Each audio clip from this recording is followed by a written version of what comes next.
struggle to ask for what you want, not just in your relationship, but everyday life? Do you find yourself avoiding difficult conversations, saying yes when you mean no, and hoping people will figure out what you need without you having to say it? If you've listened to this podcast before, you've probably heard me talk about the 3 pillars of better sex: communication, empowerment, and pleasure skills.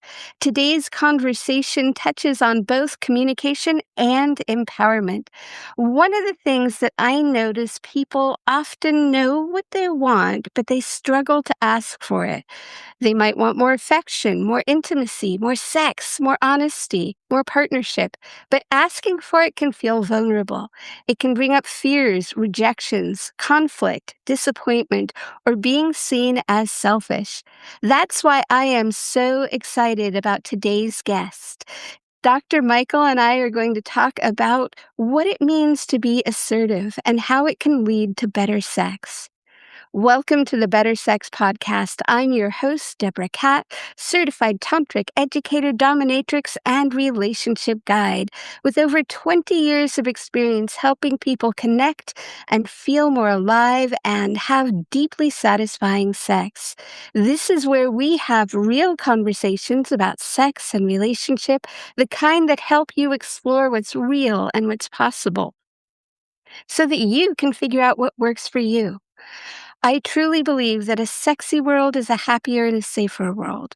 Before we dive in, a quick reminder that we talk openly about sex, relationship, and intimacy on this podcast, and some episodes may not be appropriate for all ears or listening environments.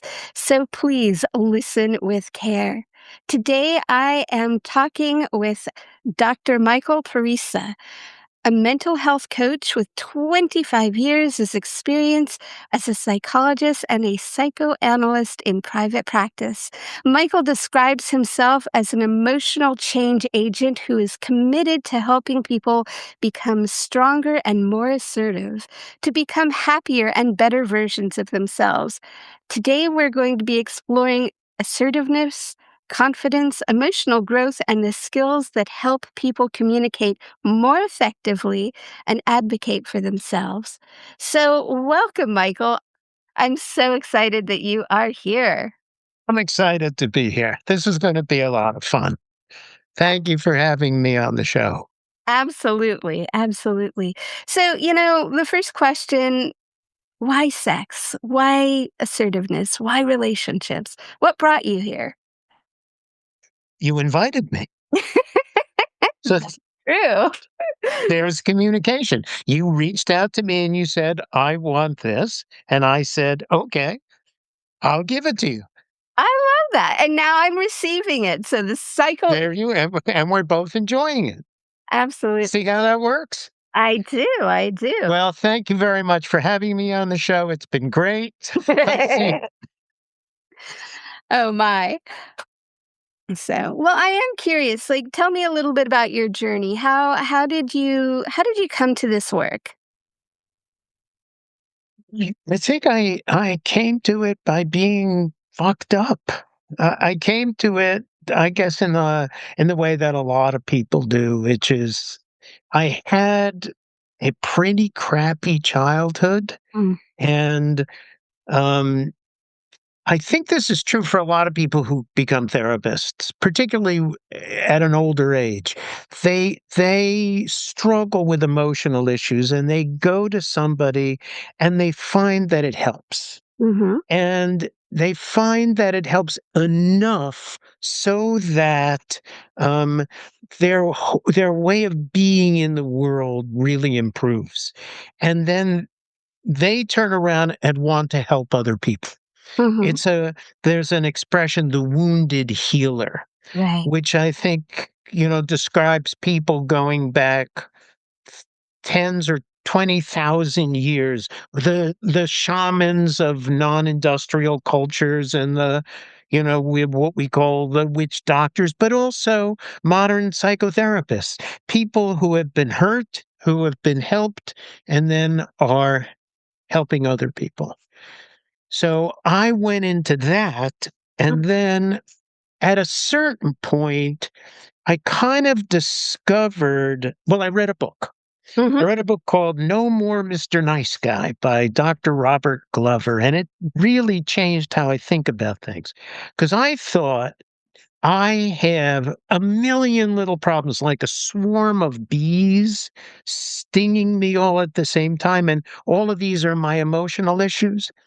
And when I read his book, I realized it was one gigantic bee that seemed like a swarm, and it was a central issue, that this kind of nice guy syndrome issue, Mhm. where I was trying to be so nice to people, and I was trying to put everybody else's needs first, and I was shutting up, and I wasn't communicating, and I wasn't asserting myself. I didn't even know what I wanted, much less have the ability to communicate it. So, um, I started to work on that in 2012, and Mhm. then I started to I started to help others, primarily men, because it's Mr. Nice Guy, but women as well, Mhm. start to get in touch with what they want. A lot of people don't know how to get in touch with what they want, and then how to say it when you're scared to say it. How to assert yourself, and how to really stand. What I like to say, stand in the vulnerability of your own desire. Mm. Well, I certainly do like desire. And yes, it certainly is vulnerable because A, you could get turned down, but B, which I actually think is even more scary, is somebody could say yes. Yeah, And if somebody says yes, then who knows what'll happen. Like when somebody turns you down, you're kind of like, oh, okay, well, I'll just kind of go over here and, binge some Netflix or blah, blah, blah, blah. But when somebody actually says yes, you know, right. Now what do I do? there's a not only is there that vulnerability, there's that unpredictability, and hopefully, if you're doing it right, there's a lot of turn on there. Right, because vulnerability leads to more vulnerability. Like, if I'm vulnerable and I'm open and I say, "Hey, I wanna be with you," and you say, "Okay, let's do it." Now I have to be vulnerable about what else I want. I have to be vulnerable about, I might be ashamed of my body. I might be scared about emotional intimacy. I might be scared that whether I can maintain an erection, or if I'm a woman, if I can get wet and stay wet. Right. Um, Or how does this part of my body look when I'm in this position? Or yeah, sex is a crazy vulnerable thing. And right, yeah. one of the things I think is so interesting. Does she like it? Does she like what I'm doing? Can I make her come? Is it my job to make her come? Right. Isn't it her job to make me come? Exactly, I was gonna say, and then on the other side of that, it's like, "Oh my god, he's not hard. Does he like me? Does he think I'm sexy? What?" Yeah. Right. So it is quite the, it's kind of amazing that we ever get there, and at the same time, I don't know about you, but I find that edge of vulnerability, that edge of the unknown is the turn on, is that place where there's excitement, Mhm. that place where there is connection. Is that place where there's, possibility of where is this conversation gonna go? Or, where is this pleasure. Where's this body part gonna go? Exactly, exactly. And then afterwards we can spiral into, and what does it mean that we've done this thing? But Right. Right. Right. So all of that, and that vulnerability requires a kind of, the way I think about things, and this is not just sex, but life in general, I I I aim to know, what do I feel, mhm, what do I like, and mhm. what do I want? And these are the questions I constantly ask myself at any given moment. What do I feel? What do I like? What do I want? And then I try to say it if I possibly can. Mhm. And what I've discovered more and more is people want to hear it, or at least they don't not want to hear it. Mhm. They're not angry at me. Very, very few. I can't even recall somebody getting mad at me for wanting something. Mm. They can get mad at me for not. Many more people have been angry at me for not saying what I want than for saying what I want. Mm. I mean, we've all heard that, right? Well, why didn't you tell me that? Why didn't you tell me what you wanted? I think Uh, that is one of the most interesting things that I see with my clients is when we're together and when we've had a conversation. And, these are couples that have been together for, 15, 20 years, and they're there because there's no spark left. Or at least that's what they say.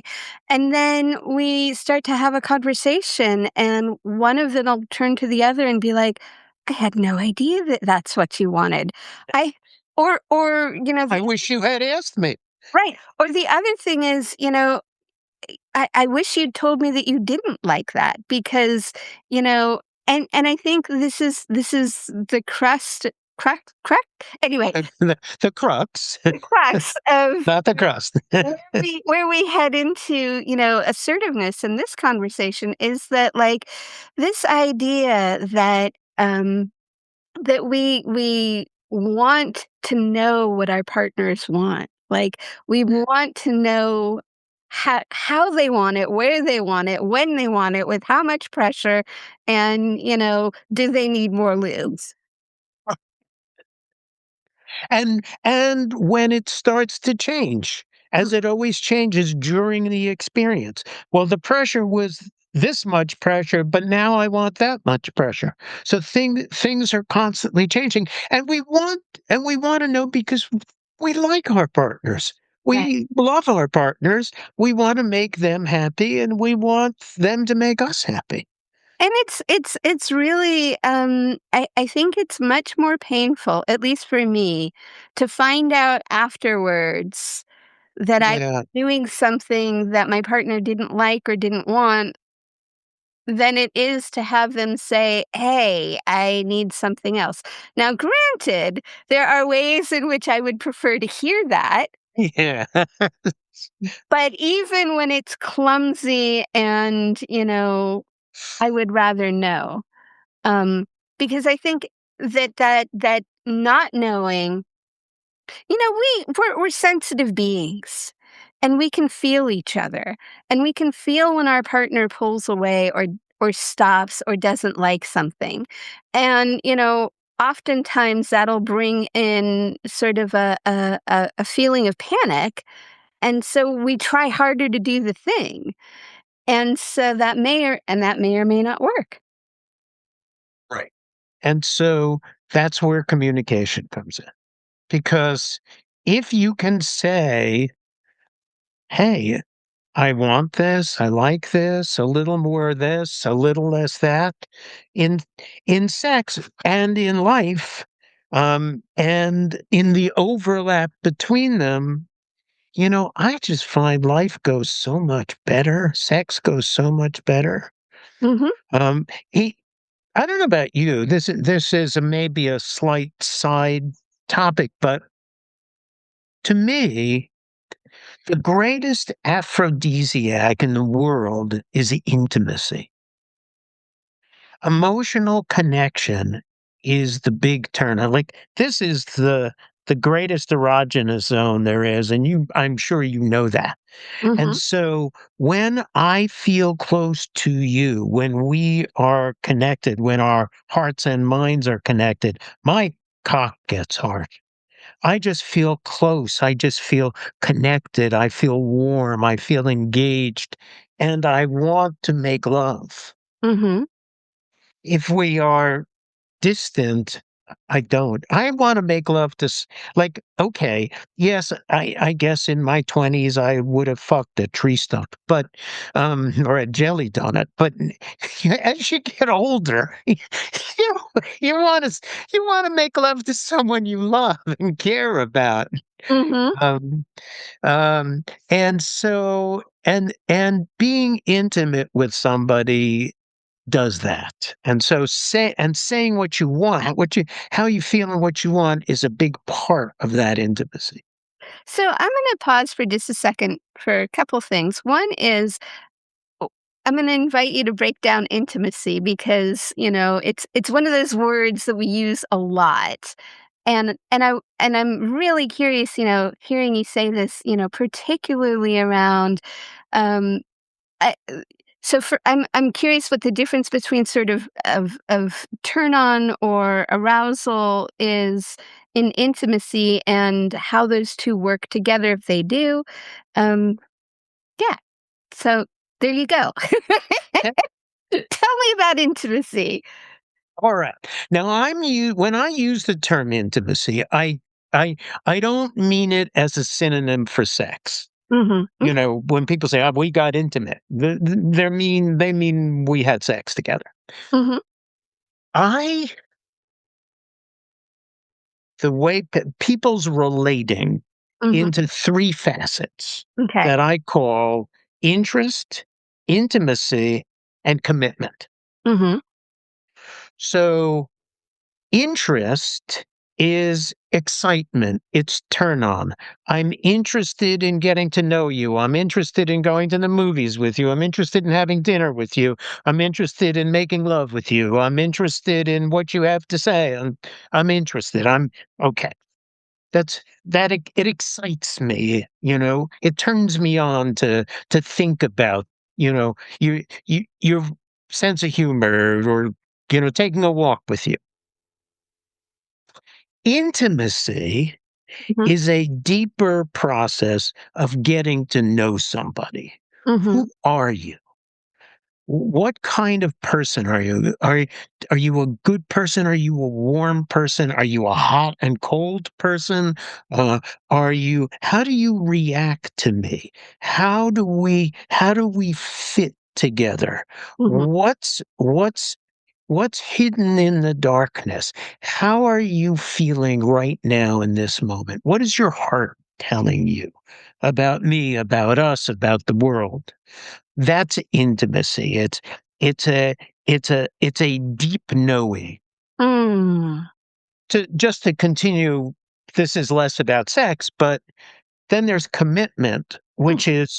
which is two things. One is a sense of commitment, like we're a couple, right? Mhm. We're together. We are committed to each other. And the other is almost contractual. It's an agreement. We are committed to going out Friday night. We are committed to being exclusive. We are committed to living together. We agree to get married or we agree to have children. That's so interest, intimacy, and commitment. And by the way, when I work with men, particularly nice guys, but this is true for so many people, they rush from, and this bears on sex a lot. Mhm. They rush from interest to commitment and skip intimacy. Mm. Intimacy is the hard one. Interest happens automatically. Commitment, it's too easy. Oh boy, you're hot. Let's get married. I'm curious about something just popped up into my head about, like, do you think that skipping over is because the intimacy is also the place is this true?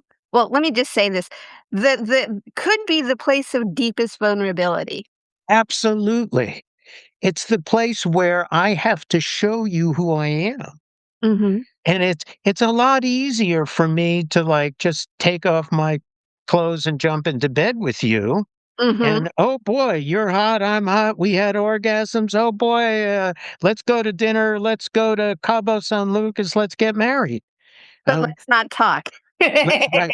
Let's not talk. Let's not talk about I sometimes hate myself Mm. or I'm scared. Mhm. I'm scared of you. I'm scared of the voice in my head that tells me I'm a worthless loser. Mhm. I'm scared of my boss at work. Um, uh, I don't know whether I want to commit to you. I'm ambivalent about things. Mhm. Maybe I have ambivalent sexuality or ambiguous sexuality that I'm not willing to face myself. There's all kinds of things that might be going on. What you just said hurt me. That's a very intimate and vulnerable thing to say. But but if it's all about, "Hey, hey baby, you're so hot. Let's fly off to Cabo San Lucas," then you're not doing the deeper part. Do you think that some people need the commitment to have the intimacy?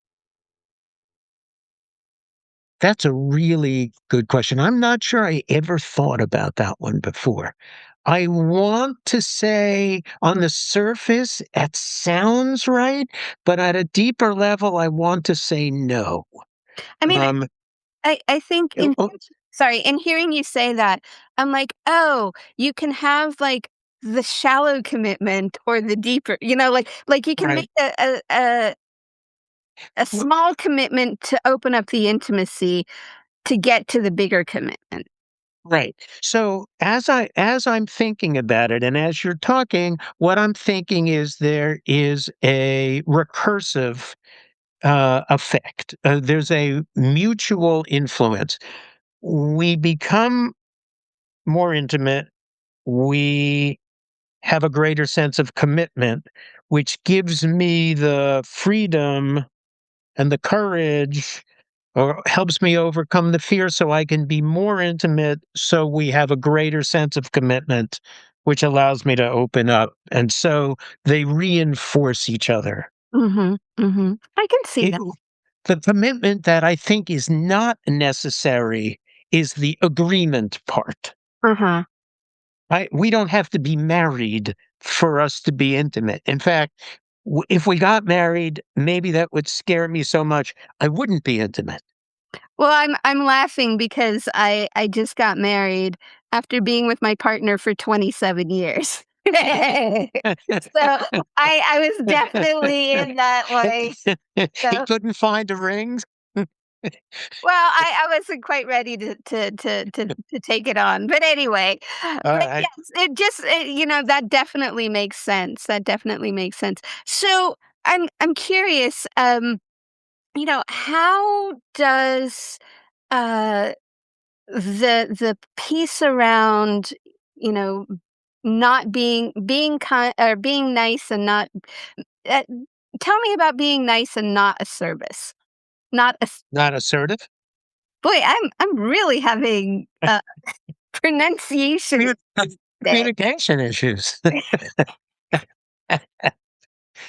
So, um, men who identify as nice, women as too. There's a kind of an underlying conviction that's sort of the pillar, a belief pillar that that supports this entire kind of structure.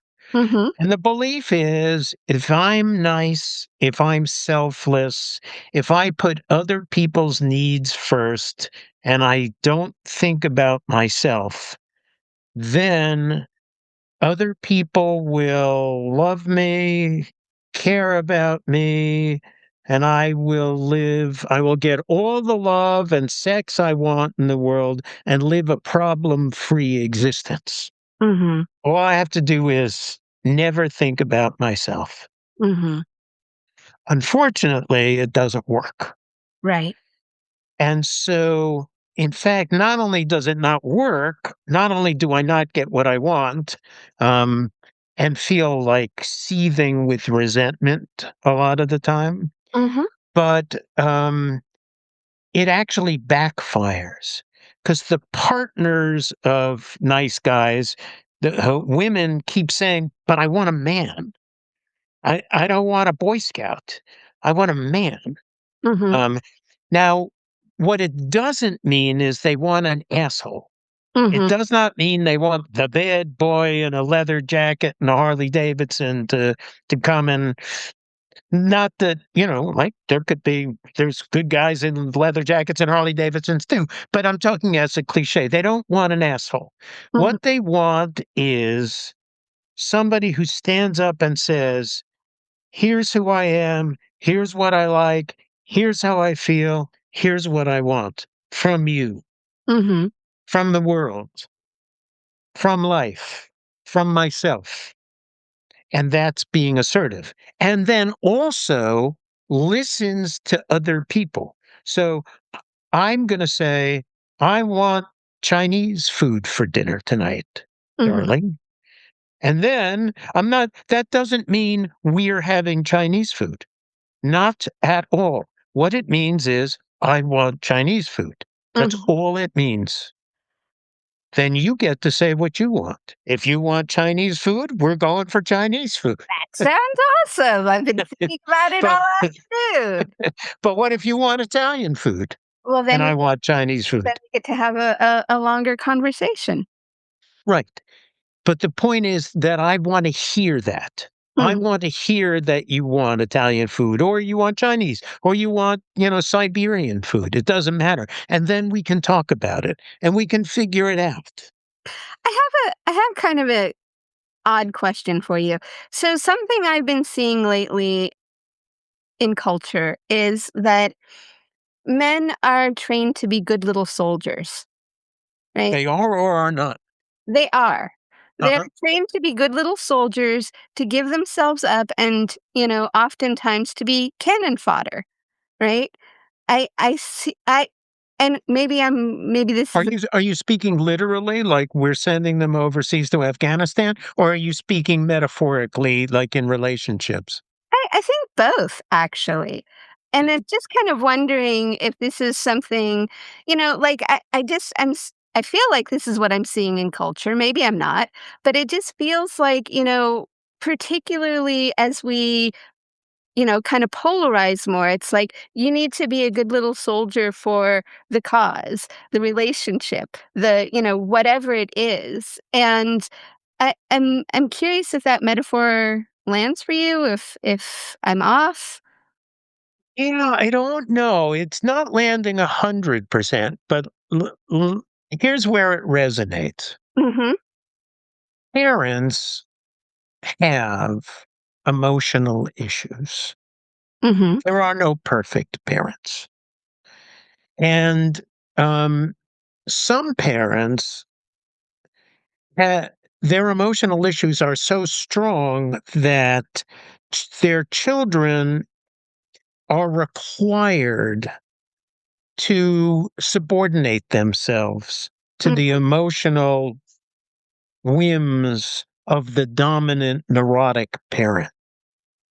And so the child is then turned into the good soldier in the family.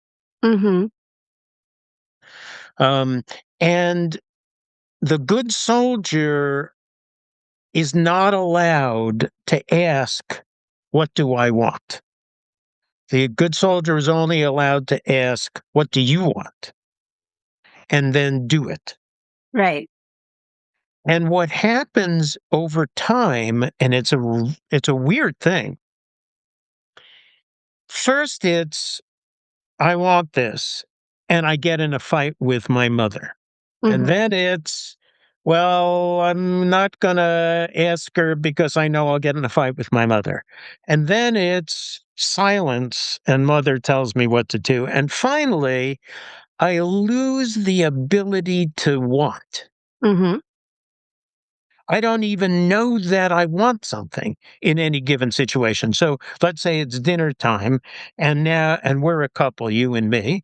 mhm, And rather than coming to you and saying, honey, I'm jonesing for egg foo young. Let's go to the Chinese restaurant down the street, right? mhm, Instead of that, I'm going to say, where do you want to go for dinner tonight? mm, Every night, I'm going to ask this question. What do you want for dinner? I don't even know that I want anything. And if you said to me, "Oh, I don't know, what do you want for dinner?" I'd probably like scratch my head because I don't even know that I'm allowed to want something for dinner, or allowed to want to pick the movie, or allowed to decide where we go or contribute to where we go on vacation. So how So I have been turned into a kind of an automaton. Mhm. I'm here to serve you. You're here to serve me and, the sort of my whims and the whims of the greater good there, supposedly. Exactly. But I want to take it one step further, which is into the bedroom. Mhm, So if that dynamic, that emotional dynamic now goes into the bedroom, it looks great to begin with. mhm, Because my job is to make you happy. It's your pleasure is my responsibility. mhm. So, um, how many times can I make you come? Right. How let me go down on you. Let me do this. Let me do that. Let me do the other thing. Right. Seems great and everybody's happy for a short time. And then I start to feel resentful. How Mhm. come you're not doing for me what I'm doing for you? And it turns into a job, a chore. And then I don't want to do it anymore.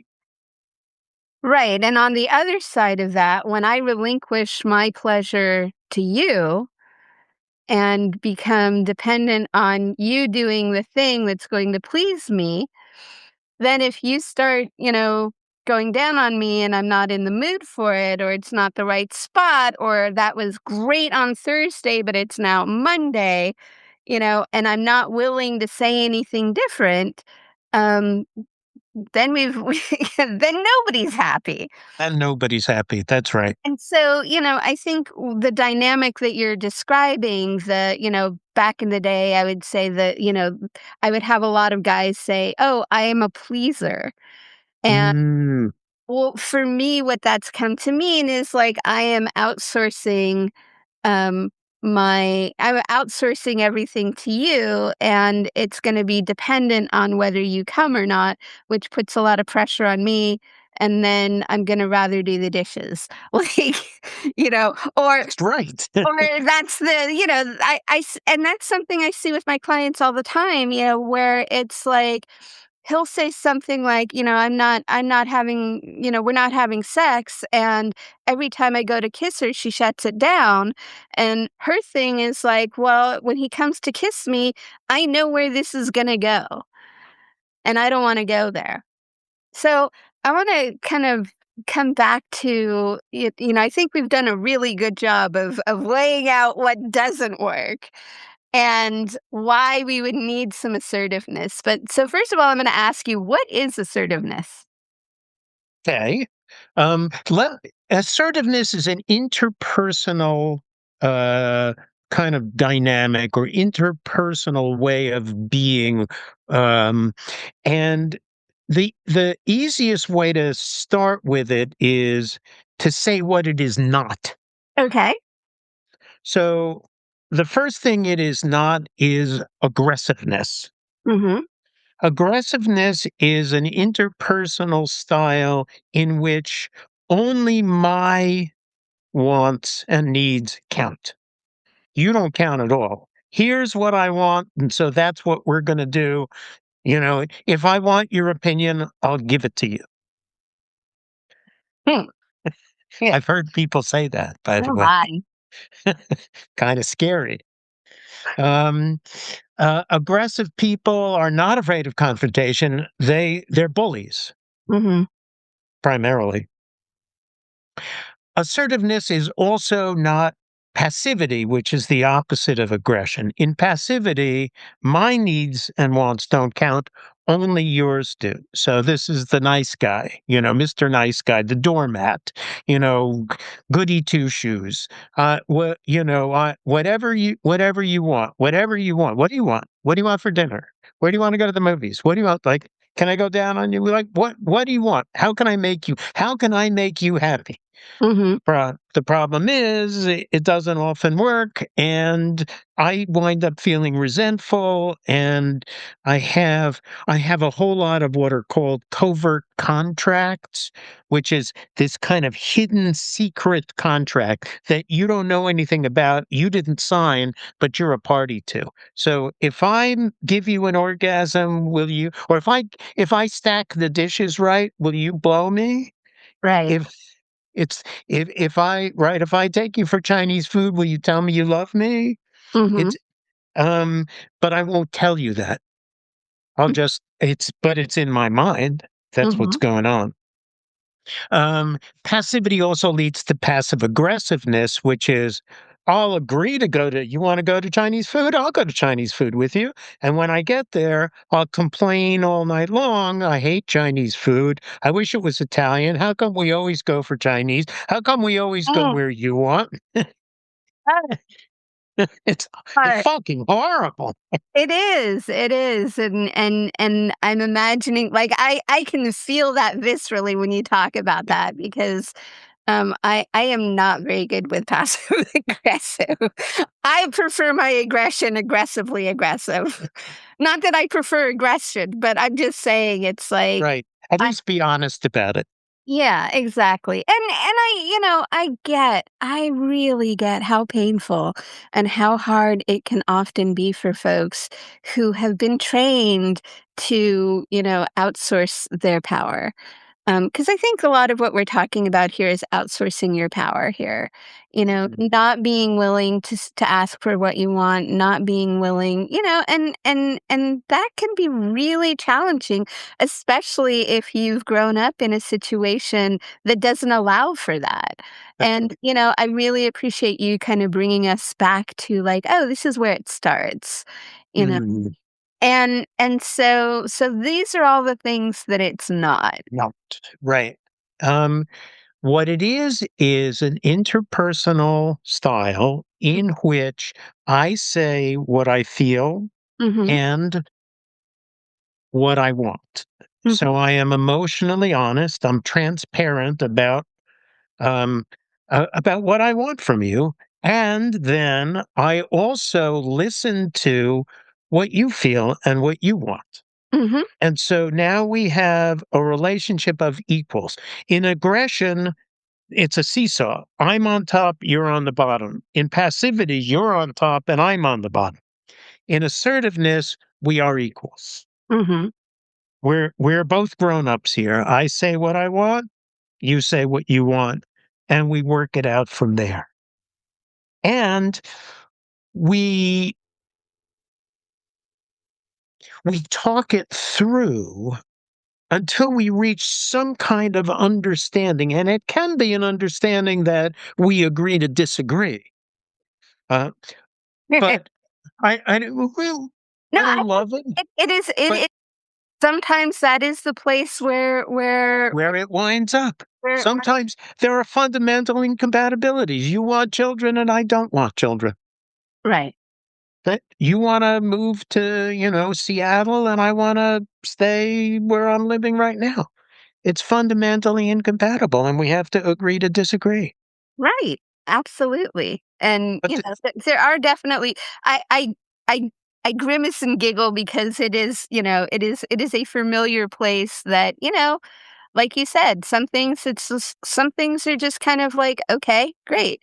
This isn't a deal killer. Um, right. this isn't, it is just not my preference." And, so there you go, and Right, and if you like and to go let's go back. I always love restaurants because I like eating. That's why I like restaurant analogies.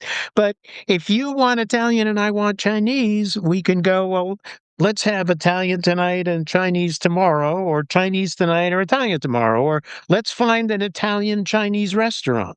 let's go to Or the let's go to dinner. what's it? Let's go to the food court and you can have Italian and I'll have Chinese. Or let's skip both of those and we'll both have sushi. Or let's stay home and we won't eat and we'll just have sex.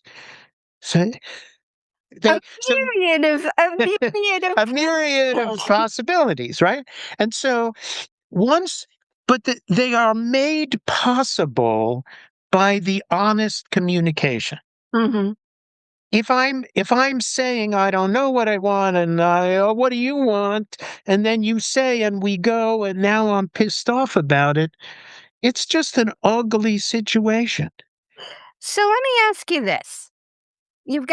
You're in a situation. You realize that you've read the book, you realize you're a nice guy. You've gotten to step 2, which is start to, be more assertive in your life, to tell the truth more, to be, I talk about the difference between being kind as in saying the thing versus being nice and not saying the thing. So you've decided that you are ready to step into this place of being more assertive. What's my first step? What's your first step? This is a fun step because I do this with all the nice guys who come to me. I do a wanting exercise Mhm, because most people don't know how to want. mhm. So I say, okay, for the next week, every day, every time you get the opportunity, I want you to want something. Doesn't matter what it is. I just want you to want it. Walk down the street and look in a store window or go in a store and want things. You don't have to buy anything. Yeah, I mean, you may not go into a fancy car store and want a Lamborghini. That's all right. Go into a fancy clothing store and want a $6,000 dress. That's okay. Just want these things. Go to a restaurant and want everything on the menu. Go and sure. Do you have to want out loud, or is it an internal to, process? you have to say it to yourself. Ah, You don't have to. You could do it in a journal. You could keep a journal of all the things you want. I want world peace, right? I want an end to the war. I want the Strait of Hormuz to be open. I want a Lamborghini. I want I want a bottle of the 1945 Chateau Mouton Rothschild. You could just want anything you want. It doesn't matter. okay. So you have to want out loud in some version, whether it's speaking it to yourself or, putting it in a journal. Do they get extra credit if they say it to someone else? I never asked anybody to, but that's interesting. I'll keep that one in mind. An extra little gold star. Okay, nice guys like their stars. Um, Because then we get there. okay. So the next step, that's exercise 1. Mhm, Exercise 2 is wanting something when you're alone. mhm, So you could either be alone, like if you're not in a relationship, you're probably sort of already doing this. You have to do it. Um, because people like are not dropping dead from hunger. People do figure out what they want to eat, right? So, mhm, but if you're in a relationship, you have to figure out where you want to go for dinner. mhm, That's the next one. Sort of low stakes, right? mhm. So let's say we're in a relationship, and every night I say to you, "Hey, Deborah, what do you want for dinner tonight?" Okay, okay. So now, not so fast. Now I have to say to myself. Now I say, okay. Tonight, I am not asking Deborah what she wants for dinner. Tonight, I am announcing what I want for dinner. Mhm, Okay. So, how do I do this? Because I have no idea what I want for dinner since every night I ask Deborah what she wants for dinner. So, okay. So, I say to people, you have to go off by yourself. If that means locking yourself in the bedroom or taking a walk or sitting in your car or locking yourself in the bathroom, it doesn't matter. You must be alone and think about if what do I want for dinner tonight? Where do I want to go to dinner tonight? Right? mhm, If this were my last day on earth, where would I eat dinner? Um, what have if nobody was around and money wasn't an object, where would I go to dinner tonight? And then after you've sorted out, now you come out and you must announce it. mhm, Okay. And here's how you have to do it in this exercise. mhm, You must say, honey, I would like to go to the Jade Palace for Chinese food tonight. How's that for you? And then, after you say that, you must shut the fuck up. You are not allowed to say, but if you don't want to go there, we could go to the Italian Chinese sushi. You must stand there and stand in the vulnerability of your desire Mm, and, and shut the fuck up and wait to hear what the other person has to say. I love that. And I'm curious, do your guys, do they usually say to their partners or their wives, "Look, I'm trying something new, I'm doing something," or do they usually just, like, spring Spring it on them. or is it a combination? As a rule, the partner already knows because chances are the two of them have reached some point of near break. And Mhm, oftentimes it's the partner who pushes the nice guy into therapy or mhm, into confronting his issues. And mhm, so, as a rule, it's out in the open. mhm. So it sounds like you've got a very well thought out system that you take people through. Can you tell me a little bit more about that and how people can work with you there? Well, let me show you something. Can you read that? No more Mr. Nice Guy's hero's journey. No More Mr. Nice Guy, The Hero's Journey. So there was a guy named Robert Glover who wrote a book called No More Mr. Nice Guy. It's a very well known kind of Mhm, self help book. Um, and I read it, and this was the one that made me realize it's not a swarm of bees, it's one giant bee. mhm, And I worked with him. mhm, And I became, kind of familiar with his system. I became a coach in his system, and he became a friend of mine mhm, because he lived in Seattle, but he was going back and forth a lot to Puerto Vallarta, Mexico, where he lives now. mhm, And I was living in a boat in mhm, Marina del Rey, and he liked boats. And so he would come and he'd stay on the boat, and we'd go boating and we'd hang out, we'd talk about ideas, and we did some workshops together. And his book is fabulous in one way. It just nails the nice guy syndrome. mhm, Every guy who is a nice guy who reads the book says, it's like he was following me around taking notes. It mhm. just nails it, but it's much less good about what to do about it. Ah, So I said to him, Robert, one day I said, Robert, this is the problem. Your book is great on, you know, but it doesn't tell people what to do. And all my clients, they want to know what to do. And you need to write a workbook, Robert. And he said, I don't want to. So I said, I'll tell you what, Robert, I'll write it with you. We'll write it together. And he said, I don't want to. You write it. So I started writing a workbook to go with his book.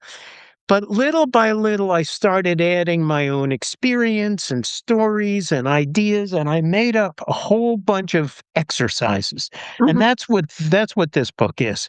It's a whole series of exercises that men can do. I guess women could do them too, but men can do to start to change and start to become uh, more assertive, less, kind of doormat, pushover, nice guys.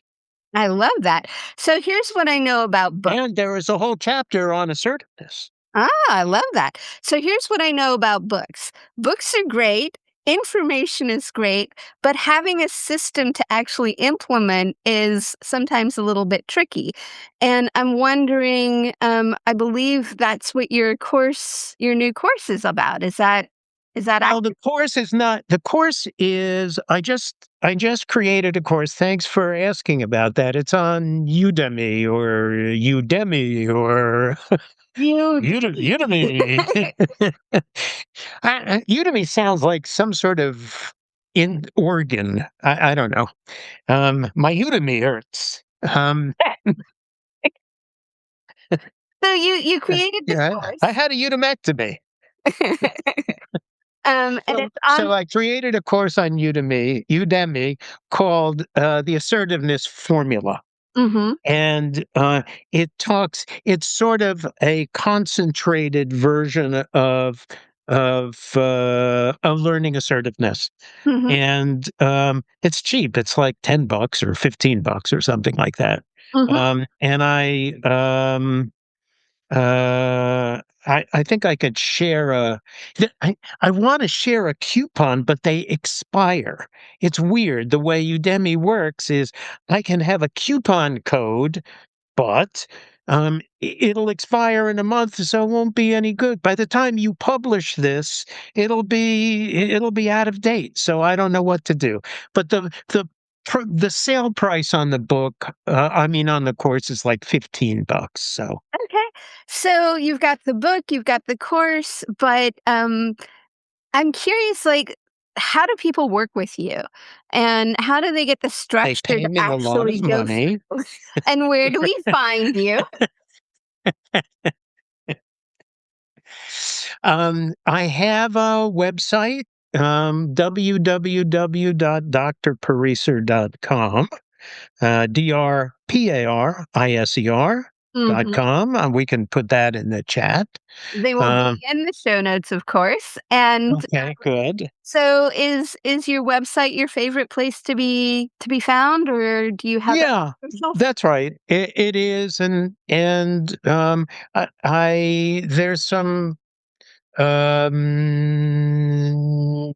blogs, there's information about me, and there's contact information. And anybody who actually is thinking of wrestling their way through these issues and wants to talk to me, I offer a free consultation, and we can talk about their particular situation and see whether or not, we're a good fit.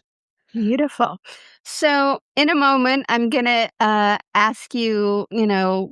This has been a really fun conversation, and we've gone all over the place.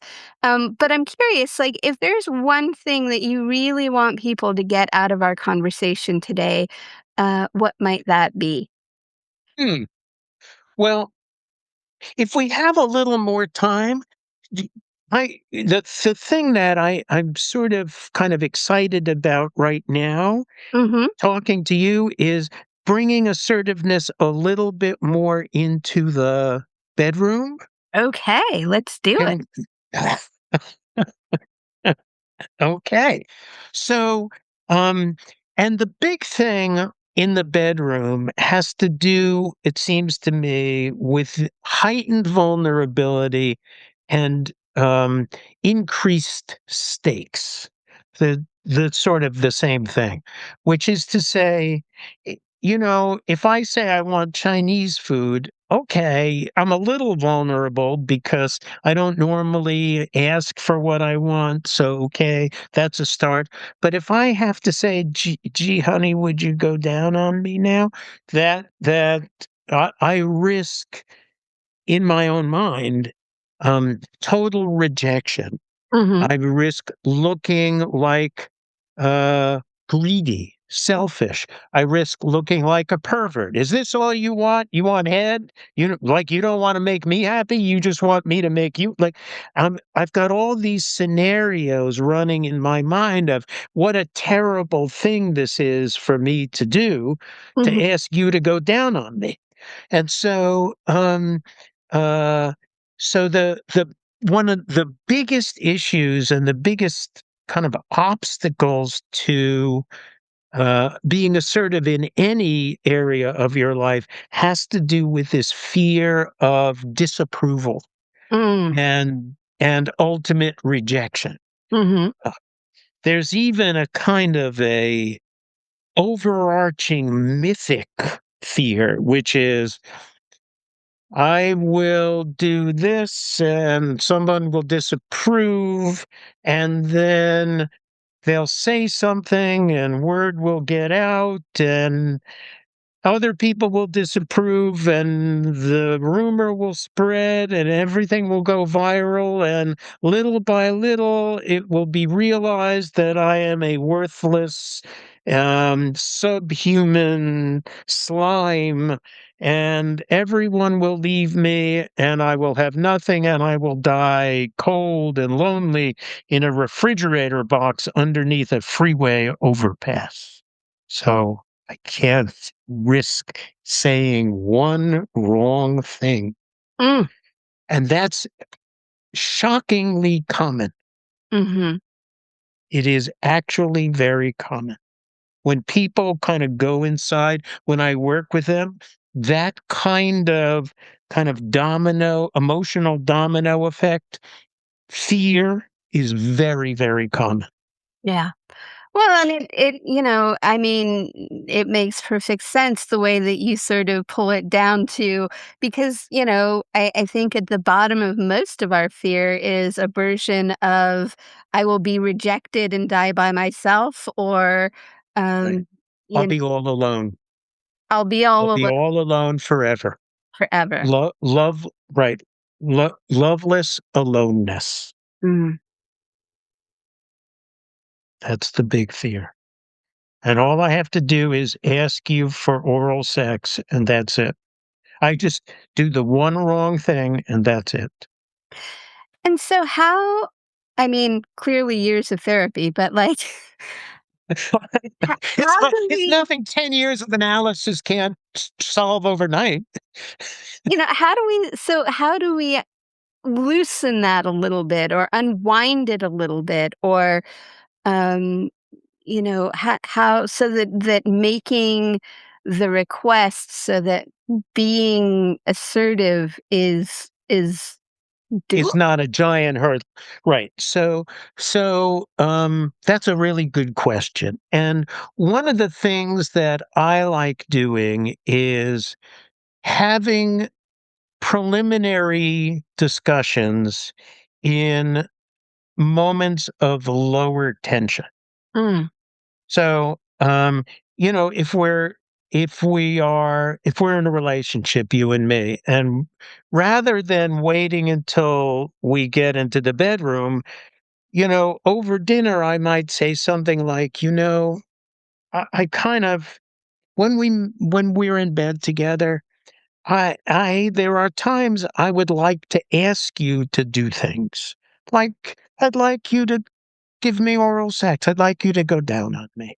I don't know, but I'm scared. I don't want to offend you. I don't want to break the mood. And so how can I ask for these things in a way that you would like and respond? mm, And mhm, we'll do that over dinner or breakfast, you know? mhm. Um, so that, okay, so now when it happens, it'll still be a little scary and a little forced, but it'll be easier than if we hadn't talked about it at all. Absolutely, and one of the things I just wanna normalize, is that these conversations are awkward sometimes. More often than not. Like, Yeah, there's no formula to make it smooth and cool, and, they're just awkward, right. but, sex is awkward. Um, and so y I'm really glad you're saying this, not just about sex, but there's no way to make life easy and simple. There's a famous French philosopher who said, if life were simple, word would have gotten around bad. That's so good. Yeah, I mean, and just to your point, you're sitting at dinner, and do you have any, like, conversation starters, if you will? One of the things that I've been suggesting people do is say, I heard this podcast, Uh, um, there you go. or I read this book, or this idea and I'm curious what you think about it. Like, I would like to be able to ask for things, that I feel vulnerable about. So I'm just kind of Mm. curious if you, um, as with your wanting exercise, if you had a conversation Well, starter exercise. I like what you're saying. First of all, any way you can get into that conversation is good. There's no bad way to get in. I mean, I guess there are some bad ways, but any decent way is all right. But if I'm really, really on my game and I'm practicing wanting, I will say, honey, there's something I want to talk to you about. I love that. And And can I there it just is. say that that is actually like hearing you say that, like, that's actually kinda hot, you know? Yeah, you I want think to know, right? Oh, your turn. Oh, yeah, I'm interested. yeah, I mean, I think it's a big, one of those places, like you said, we've really shut down our wanting, we've shut down our desire, in whether it's because we're afraid we can't have it or because we are afraid we can have it, but it's like when we actually see that in someone else, when we see I mean, I don't know about you, and I don't mean to take us off in another tangent, but I probably will. So here we go. When I see somebody who really wants something or has that desire or that passion for it, right? Their aliveness around it is contagious, right? Absolutely. And generally speaking, I'm gonna get on board because one of my beliefs is that we want more of this turn on in our lives. And the reason that the people, the bad boys or the folks that are leading us down in places that we don't necessarily want to be led in is because they've got this passion for it. Mm, They get on board because, like, "Oh, there's something happening over there." right. And so if you say to me, like, "I wanna tell you what I want," I'm like, "Oh, okay." You know? I mean, Exactly. it helps if there's a disclaimer that I don't have to give it to you, Right. but I Right. wanna And know. right. And that's assertiveness. You don't have to give it to me. You don't have to want what I want. I just want you to know what I want, and I want to know what you want, and we'll figure it out from there. This is why one of my favorite communities in the entire world, perhaps my favorite, is the kink community. Mm, Because in the kink community, people say what they want. it's true. It's very true. I mean, I think one of the and really, not only do people say what they want, they also say what they don't want. Or Yes, that's right. they and, I think one of the things that, so a lot of the consent, you know, the consent work that we're doing these days came out of the kink community, and Mm. really learning those things, but yes. Yeah, because in the kink community, they have a vision. They finally broke in this kind of barrier that prevents them from saying, I want you to do this to me and that to me, and I want to do this to you and that to you, and this is what turns me on. Right. And I and the shame is gone. That's the big barrier is the shame. Well, and that conversation is front and center, right? That's right. It's like you meet somebody at a kink convention or an event or online or whatever, and like the first question is usually, "So what are you into?" Right? Right. The second question is usually, "What are your boundaries?" But like, I Right. think that usually should be a little bit further down the line. But anyway, it's good to know. Um, you know, but yes, you're right. That's a really, I think in places where it's healthy, that is such a great model of learning how to ask for what you want, of learning how to, negotiate, of learning how to make adjustments, of learning, of learning. I think a big part that's really coming into its own in the kink community is learning how to make repair, um, Mm. because that, I you can't really play if you can't make mistakes, and That's right. you That's a can't good make point. mistakes if you don't have, a commitment Oh, to repair. a way to repair. Yes, that's right. So, Yeah. that's Yeah. No, I love the kink community. I gotta say, if I could, to me, the best sex therapy would be to just take the couple into the kink community and let them stay there for, a month or two. Oh my gosh, that's so funny. I was just having Like a field trip to a dungeon. I love that. I love that. Oh my goodness. Well, I thank you so much for an incredibly entertaining and, I had fun. I Was it good for you? it was so good for me. It was It so was good good for for me too. So, I just want to say for those of you who are listening, thank you so much for tuning in, for joining us today. Please go ahead and like, subscribe, and comment and pass this conversation around to your friends, to your family. To your enemies, send it all around so that we can get the word out about, about what makes better sex and how to have it. And please be sure to support uh, Dr. Michael. And if you want to go ahead and give your website again, it will be in the show notes. But I like the sound of your voice. www.drpariser.com, spelled DR like doctor, then my last name, Pariser. Again, thank you, Dr. Michael Pariser, for being an incredible guest. And, great sex it's not magic, it's practice. So keep showing up for your sex life, keep practicing, and bye for now.